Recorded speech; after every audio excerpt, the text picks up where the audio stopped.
Buenas noches. Primero agradecer a Luis por la invitación el día de hoy y a Andrés Folguera, profesor de la materia de geotectónica, por permitirme utilizar su presentación para contarles acerca de este tema muy interesante, bueno, que en su título ya lo pueden ver, terremotos en zona de subducción.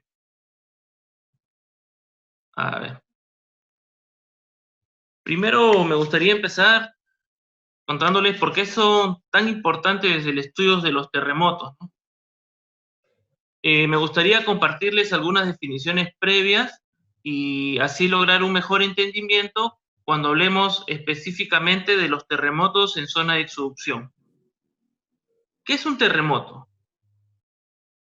Bueno, una definición básica, concreta, es un punto a partir de donde se propagan las ondas sísmicas en un plano de falla.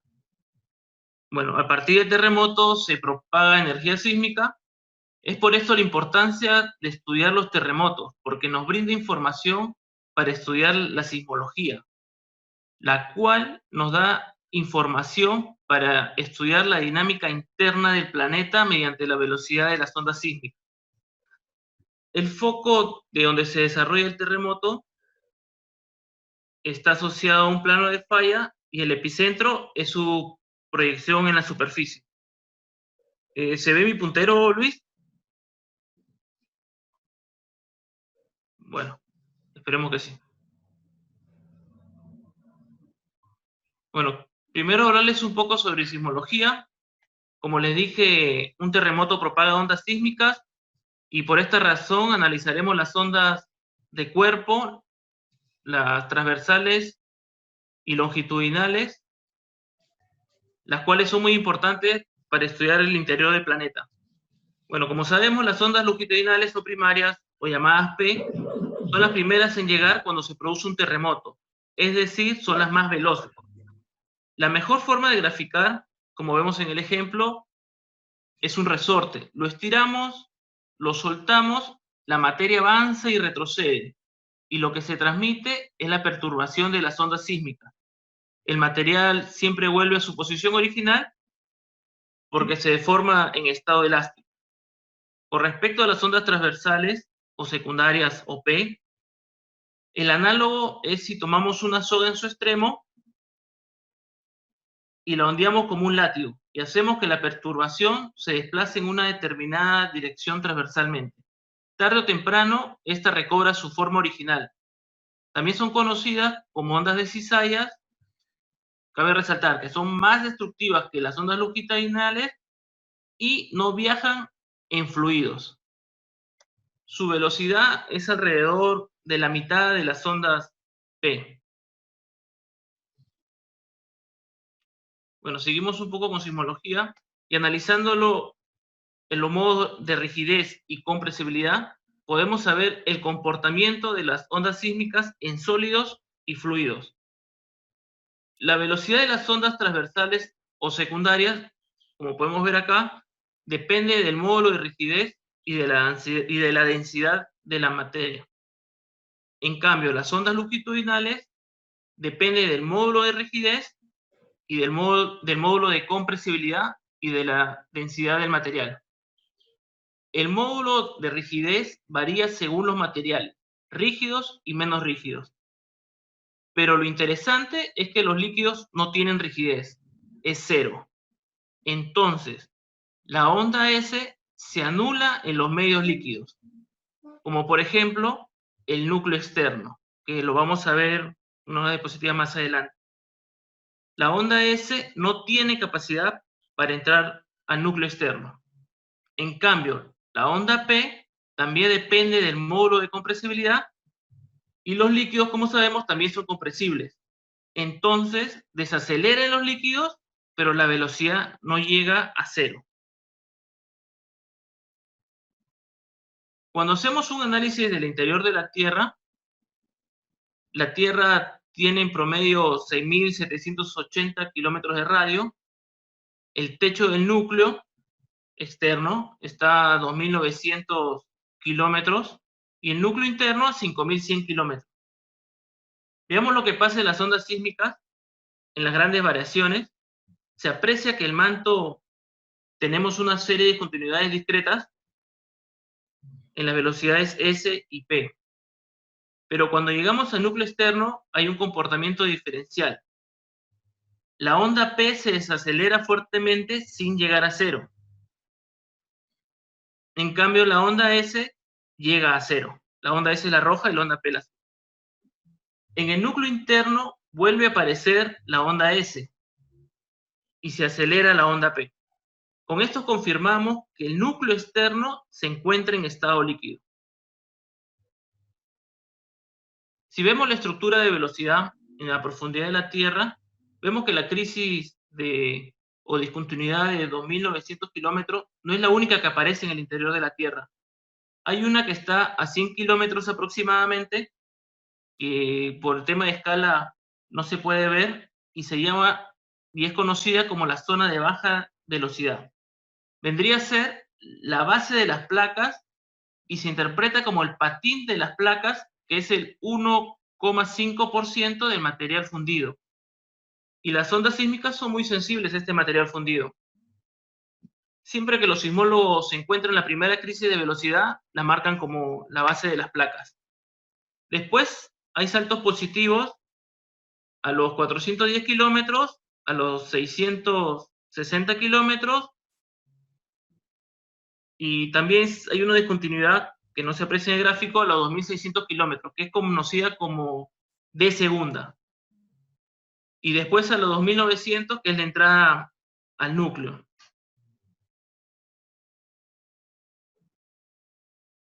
¿Cómo relacionamos estos saltos de velocidad con mineralogía experimental?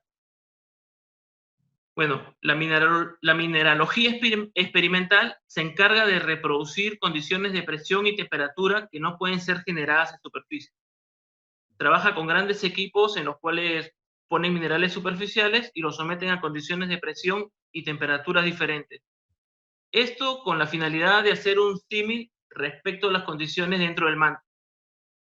En esta forma se generan estructuras cristalinas que son representativas del interior de la Tierra. Acá podemos apreciar a la olivina hasta los 410 kilómetros. Posteriormente se reempaqueta espinelo de 410 kilómetros a 660 kilómetros, que es una variedad polimórfica de la olivina. Entonces, este espinelo experimentalmente se le somete a transmisión de ondas sísmicas y se produce la velocidad de estas ondas sísmicas. De esta manera, certificamos que el espinelo es la especie mineral que corresponde a las ondas sísmicas P y S entre los 410 kilómetros y los 660 kilómetros aproximadamente. Bueno, hay petrólogos que dividen a los espinelos en guasleíta y ringuita a los 520 kilómetros. La otra transición es el repaquetamiento de espinelos a perovskita entre los 660 kilómetros y 2.600 kilómetros. Igualmente, realizan el experimento de someterlas a presión y temperatura, después transmiten las ondas sísmicas y estas coinciden con las discontinuidades. Por debajo de los 2.600 kilómetros y el techo del núcleo, que está a 2.900 kilómetros, aparece un medio rocoso post-perovskítico. Como le mencioné, todos estos modelos están validados porque se les somete a ondas sísmicas para verificar la velocidad de transmisión de las ondas y se ve que coincide con las ondas medidas. Así que, como le mencioné al inicio, que los terremotos son importantes para descifrar la estructura interna del planeta. Acá podemos ver una imagen de una topografía sísmica. Como sabemos, en la actualidad, con el procesamiento de las ondas sísmicas, se obtienen estas tomografías que son cuadros de velocidades. Acá tenemos un ejemplo del Pacífico Occidental. El corte va desde Japón hacia el interior de China y los colores dependen de las velocidades de las ondas sísmicas en cada sector.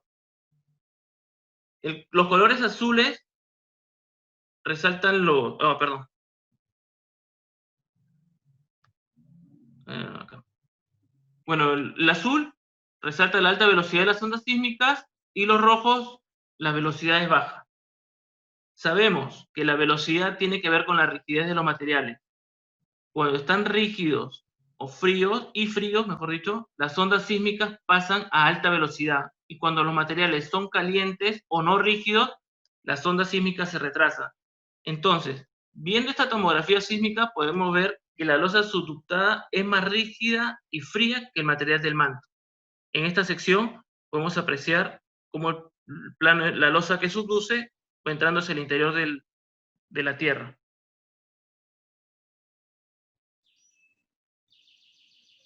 Bueno, ahora veremos acerca de sismología y terremotos. Vemos que las ondas sísmicas se distribuyen en particular en una zona de subducción y para esto debemos saber cómo se ubica y qué tan profundo es un terremoto.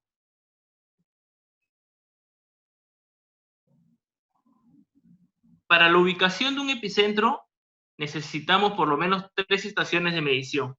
Como en el ejemplo, tenemos la estación A, B y C distribuidos en puntos diferentes del terremoto que se produce. Se toma la onda P y S para cada estación.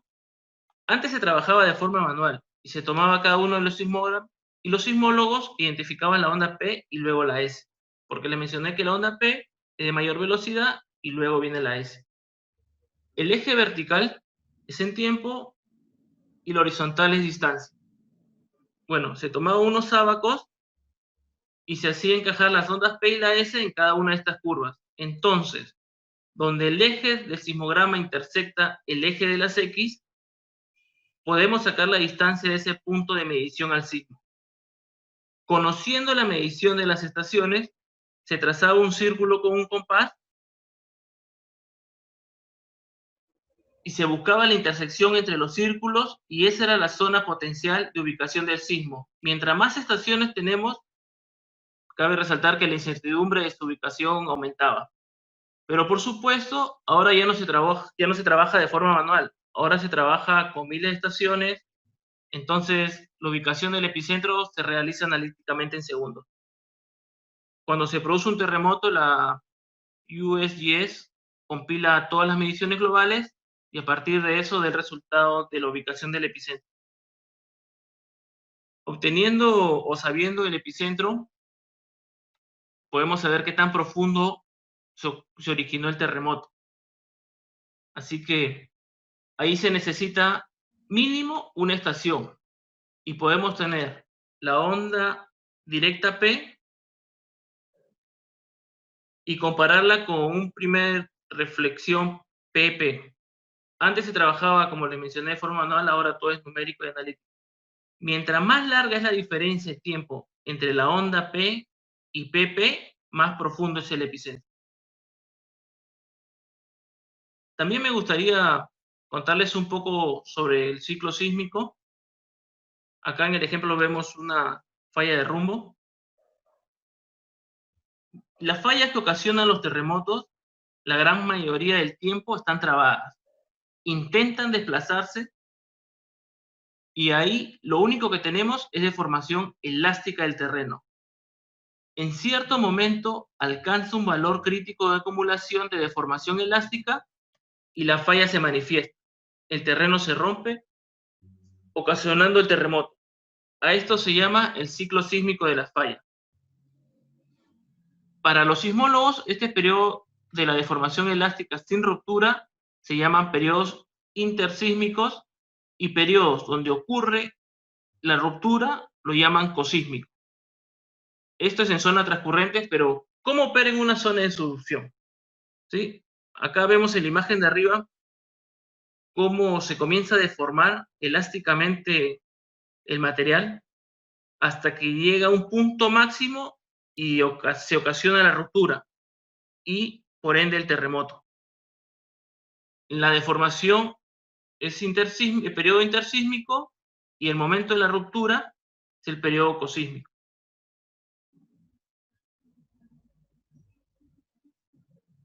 Bueno, en una zona de subducción, mientras la placa que subduce está trabada con la placa superior del sistema subductivo, el continente se arquea. Es como si se plegara el continente, porque va cayendo la placa que subduce como si arrastrara el continente hacia abajo de la litosfera oceánica. No hay ruptura todavía, ¿eh? Este vendría a ser el ciclo intersísmico. No hay ruptura, solo deformación elástica, como podemos apreciar en el gráfico de la izquierda. Vieron ahí que está bloqueado y se comienza a deformar. Cuando se rompe la zona trabada, se produce un movimiento inverso.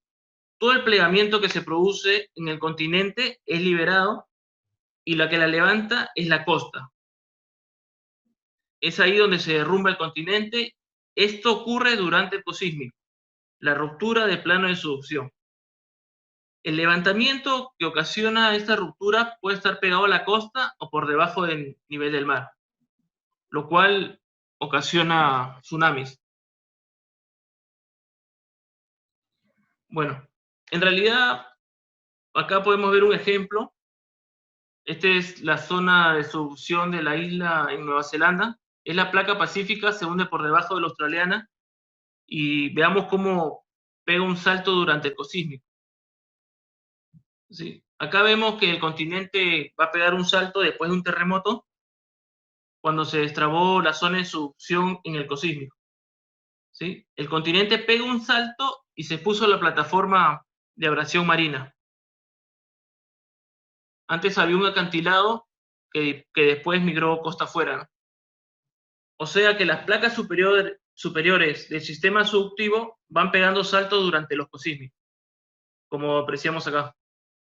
Ahí se encuentra bloqueada la zona de subducción, estamos en el periodo intersísmico, deformación elástica, y se produce la ruptura pegando saltos cercanos a la costa.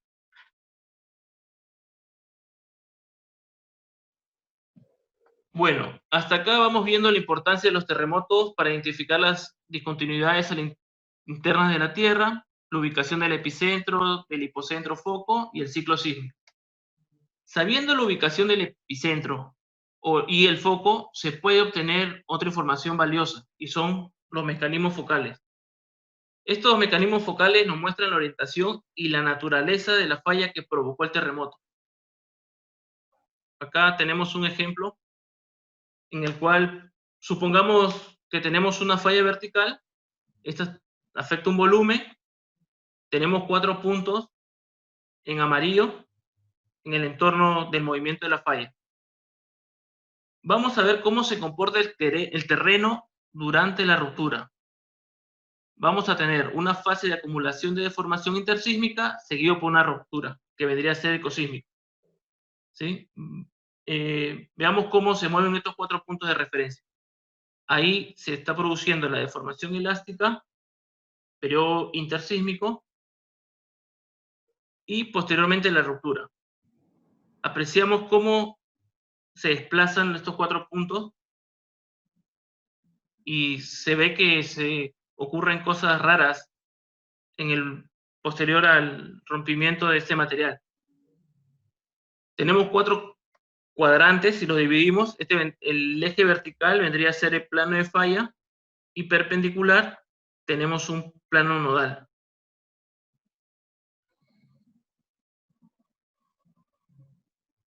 ¿Sí? 2 cuadrantes van hacia la falla y 2 en sentido contrario. Veámoslo otra vez más.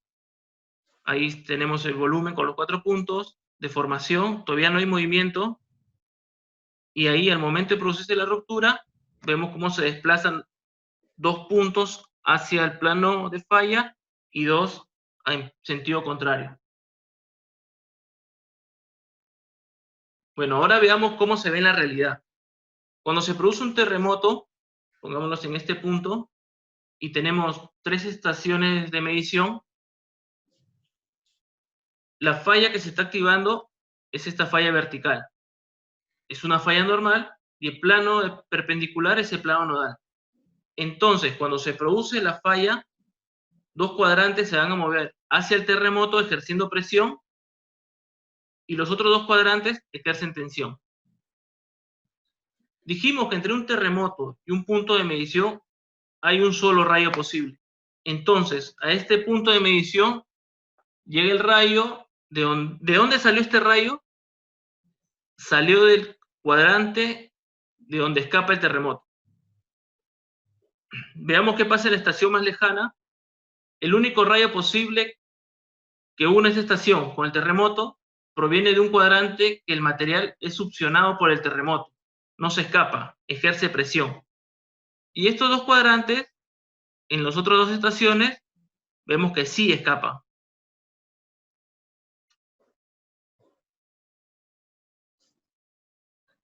Bueno, ahora supongamos que el terremoto se generó acá, en el centro. Tenemos varias estaciones de medición.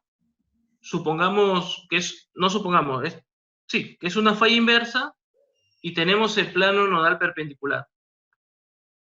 Estos dos cuadrantes pintados de negro, perdón, no se ve, acá está. Dos cuadrantes pintados de negro son cuadrantes donde el material se escapa del sismo. Y en las estaciones están con la simbología up, up. Es decir, se escapan del sismo.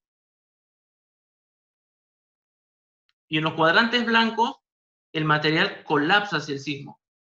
Entonces, se pinta de oscuro todos los cuadrantes que el material escapa del terremoto y se pinta de blanco todos los cuadrantes donde el material colapsa hacia el terremoto. Esta es una sección en vertical y este es un mecanismo focal en planta. Se puede expresar de estas dos maneras, en perfil y en planta.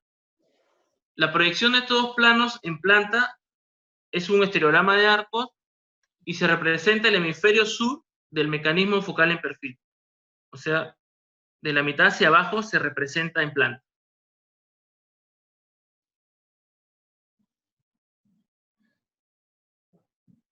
Entonces, esta es una herramienta muy fuerte porque nos permite construir la proyección de un mecanismo focal. Nos permite saber si estamos en presencia de una falla normal, inversa o de rumbo. Vemos una falla inversa, el terremoto se produce en este punto en rojo, dibujamos un plano nodal perpendicular al plano de falla. Cuando de golpe se produce la ruptura, estamos en el periodo cosísmico, estos cuadrantes en negro, el material se escapa del sismo. ¿Sí? Se escapa. Ahí la flecha nos resaltan eso. En cambio, el material que está en blanco colapsa hacia el terremoto. Se acerca al sismo. Entonces, cuando dibujamos el mecanismo focal, esto va a mostrar que estamos en presencia de una falla inversa. Acá les muestro cómo la forma de los mecanismos focales, ¿no? Podemos diferenciar los tres tipos de fallas transcurrentes. Por lo general son planos verticales y tenemos a las fallas normales inversas, ¿no? Las fallas normales siempre nos van a representar en blanco en el medio y las inversas negro. Es así que si encontramos un mecanismo focal con dos líneas rectas, estamos seguros de que es un terremoto producido por una falla transcurrente.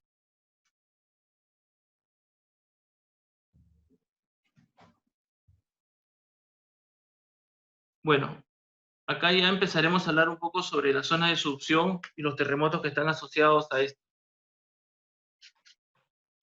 Bueno, las zonas de subducción son las zonas donde se produce mayor sismicidad. Y como regla general, vemos que la sismicidad se hace más profunda hacia el interior del continente. Lo cual es lógico porque el plano de subducción se profundiza hacia el continente. Por lo tanto, la sismicidad asociada a la zona de subducción es más profunda a medida que vamos hacia el continente. Como acá vemos, los puntos de azul, amarillo a rojo se van profundizando hacia el continente. En una zona de subducción es más complicada de lo que parece en realidad. Y cuando pensamos o asimilamos una zona de subducción, siempre tenemos en mente que está sometida a contracción. Lo lógico es que los terremotos se produzcan en una zona de subducción, tengan que ver con el frotamiento entre las dos placas y por lo tanto sean de origen contraccional, ¿no? Pero sin embargo, la distribución de los terremotos en una zona de subducción nos trae muchas sorpresas, es muy compleja.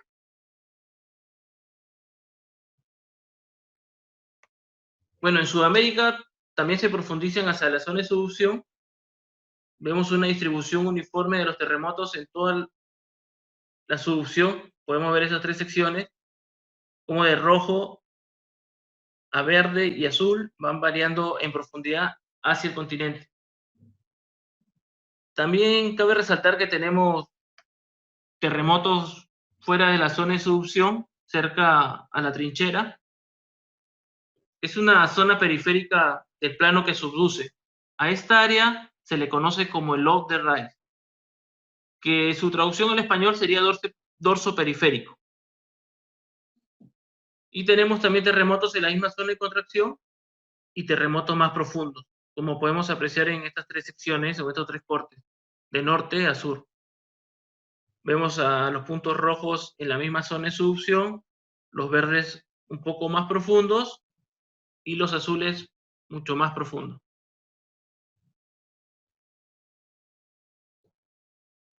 Bueno, me gustaría contarles primero un poco sobre los sismos que ocurren en el lobe de Rice. Son sismos extensionales. También tenemos contraccionales. Bueno, este es un ejemplo en las islas de Nueva Caledonia. Es una oportunidad única que tenemos en esta isla. Se puede ver que las islas tienen acantilados costaneros que están originados por la acción de oleaje, como podemos ver en la foto. Y en estas islas se ven que los acantilados costaneros ya no están en la línea de costas, sino continente adentro. Esto quiere decir que las islas se están levantando y tenemos otro acantilado activo. Esto pasa porque la zona de subducción, los materiales antes de entrar en subducción se levantan o flexionan.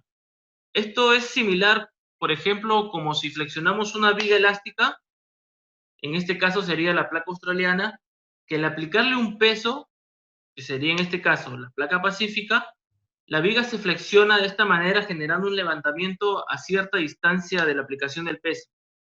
¿Sí? A esto es lo que se le llama el dorso periférico o el lobe de Rice, que vendría a ser esta curva de acá, la que se flexura. Se flexura de manera elástica por efecto de la aplicación de la carga. Esto sucede en toda la zona de subducción de la Tierra. Es donde se arquea en estado elástico. A ver.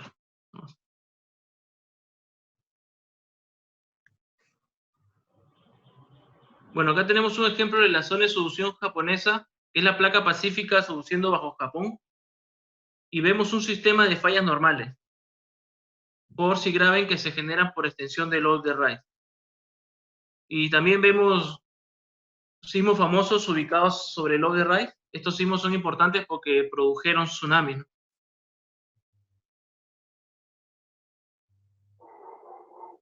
Bueno, ahora sí me gustaría analizar con ustedes los terremotos en la zona de subducción.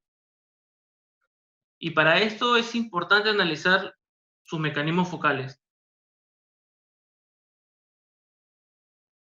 Bueno, a ver, los mecanismos focales que vemos son expresados en perfil, cabe resaltar. Vemos que la zona naranja, donde las dos placas se están frotando, ahí se ven los puntos naranjas, ahí tenemos mecanismos contraccionales, porque es una zona de acoplamiento entre las dos placas. Cuando nos metemos dentro del plano de subducción, nos llevamos más de una sorpresa. Entre la zona de acoplamiento, donde tenemos zonas típicas contraccionales, y la discontinuidad de 410 kilómetros, que es la conversión, como les mencioné, de olivinas a espinelos, tenemos mecanismos focales extensionales. O sea, desde los 100 kilómetros de profundidad, que es la base de la litósfera, hasta los 410 kilómetros, todos los terremotos son de origen extensionales. Recién después de la discontinuidad de 4 o 10, hasta la discontinuidad de 660, volvemos a tener 200 kilómetros de terremotos con mecanismos focales contraccionales. Pero ¿por qué pasa esto, no? Si siempre tuvimos relacionado subducción con contracción, terremotos originados por fallas contraccionales, fallas inversas. Sabemos que la litosfera oceánica subducida no está a la misma temperatura del manto ambiental. Siempre la placa o la losa que subduce es más fría que la temperatura del manto. El cambio de olivino a espinelos empieza a ocurrir sobre la losa a los 380 kilómetros aproximadamente. Entonces, cuando las olivinas empiezan a transformarse en espinelos, todavía en el manto ambiental son olivinas, pero en la losa que subduce ya se comienza a transformar en espinelos, ¿sí? O sea, quiero ser repetitivo en esto y conciso en esto para que puedan entender bien esto. En la losa que subduce, al estar más fría, la conversión de olivinos a espinelos es antes de la discontinuidad de 410, como ocurre en el manto de olivina espinelo. A los 380 kilómetros, en la losa que subduce, ya comienza esta transformación. Entonces, si les acabamos de decir que a los 380 kilómetros tenemos espinelos que pesan más que las olivinas, la litósfera oceánica trabaja como una especie de plomada. Una fuerza que tira hacia abajo, y a esa fuerza le vamos a poner un nombre, porque es la principal fuerza asociada a la tectónica de placas, que es el slab pull, que es el tirón de la losa. Al tener más peso, eso funciona como una plomada y tira la losa hacia abajo. O sea, fíjense lo curioso, ¿no? Que las placas que se mueven principalmente por una conversión metamórfica. O sea, el metamorfismo es el principal motor de las placas, y esto es porque las olivinas se transforman en espinelos en la litósfera oceánica antes que la olivina se transforme en espinelo en el manto. Por esta razón, los terremotos verdes son extensionales, porque se encuentran entre una zona acoplada y trabada, ¿no? Entre las placas de la parte superior y en la parte inferior tenemos una fuerza que tira hacia abajo. No sé si me dejé entender. En la parte inferior tira hacia abajo y en la parte superior están acoplándose, están ejerciendo contracción. Es por eso que la conversión de olivina a espinelo hace que tirón hacia abajo y se generen estos terremotos extensionales. Ahora, si analizamos más abajo, entre los 410 y los 660 kilómetros, pasa al revés. Los cálculos de mineralogía experimental muestran que la transformación de espinela perovskita ocurre después de la litósfera oceánica. Entonces esto quiere decir que los espinelos en el manto se transforman en perovskita a los 660 kilómetros. Pero en un material más frío como la litósfera oceánica, esa conversión ocurre por lo menos 30-40 kilómetros por debajo. Entonces, mientras el manto está convertido a un mineral de mayor densidad, que es la perovskita, a la litósfera oceánica le cuesta por lo menos 30-40 kilómetros más convertirse sus espinelos a perovskita. Entonces tenemos un mineral que pesa menos rodeado de material mantélico que pesa más. Tenemos una fuerza de flotabilidad. Caso contrario, en la discontinuidad de 410. Es decir, entre los 410 y 660 kilómetros, la litósfera oceánica está entre dos fuerzas, una que tira hacia abajo y la otra que tira hacia arriba. O sea, en este segmento en rojo está sometido a contracción y por lo tanto tenemos mecanismos focales contraccionales. ¿Por qué? Porque en la discontinuidad de 410 tira hacia abajo y en la discontinuidad de 660 la losa que subduce, su conversión de espinelos perovskita es posterior a los 660 y por flotabilidad tira hacia arriba. Y tenemos mecanismos focales y terremotos contraccionales. Entonces podemos decir que una zona de subducción no está asociada homogéneamente a esfuerzos contraccionales. Es más, tenemos extensión también en otras zonas, como la que está pintada de celeste, que le mencioné que era el load de Rice.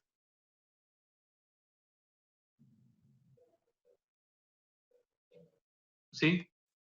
Pero la cosa es un poco más complicada, porque cada segmento tiene cierto solapamiento. Por eso se habla de una doble zona de Benioff. Vemos una zona más superficial, que es la zona de acoplamiento entre placas, y vemos una zona de Benioff que llega más abajo, que es toda una línea de terremotos extensionales, y esto ocurre en muchas zonas de subducción. Y si queremos complejizar un poco más, le puedo contar que en el Oder Rise les dije que dominan terremotos de origen extensional, pero eso solamente ocurre en la parte superficial, como el ejemplo de la viga que se está flexionando y por lo tanto se está rompiendo extensionalmente. Pero si nosotros, como sabemos, flexionamos una viga, solo la parte exterior se extiende, porque la parte interior se contrae. Entonces, tenemos mecanismos focales superficiales extensionales, y en la parte profunda, casi cerca de la base de la litosfera oceánica, tenemos mecanismos focales contraccionales en el Oder Rise, que es la flexión originada por la subducción. Bueno, y para complejizar un poco más la cosa, hay algunos terremotos que tienen que ver con deslizamiento flexural, como por ejemplo, si tomamos un mazo de cartas y lo plegamos, vamos a ver que hay un movimiento diferencial entre las cartas.